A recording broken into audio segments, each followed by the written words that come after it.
Hi friends, అందరికీ నమస్కారం. ఒక్కసారి పుట్టగొడుగుల కూర ఇలా ట్రై చేయండి ఫ్రెండ్స్. ఈ వానాకాలం పుట్ట మీద పుట్టగొడుగులు చాలా బాగా మొలుస్తాయి. ఒకసారి తెచ్చుకొని ఇలా ట్రై చేయండి.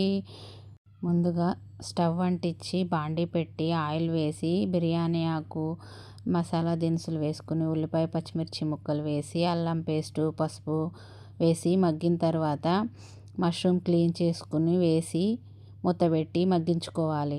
తర్వాత ఉప్పు కారం వేసి మూతపెట్టి కొన్ని వాటర్ పోసి 10 మినిట్స్ మగ్గిన తర్వాత గరం మసాలా పౌడర్ వేసుకుని ఒకసారి బాగా కలిపి 10 మినిట్స్ మగ్గిన తర్వాత మీకు నచ్చినట్లయితే కొత్తిమీర కరివేపాకు వేసుకుని కూర రెడీ అవుతుంది ఫ్రెండ్స్. ఈ వీడియో కనుక నచ్చినట్లయితే ఒక like, share, comment, subscribe. Bye friends. మీరైతే ఎలా చేస్తారో కామెంట్ చేసి చెప్పండి. బాయ్.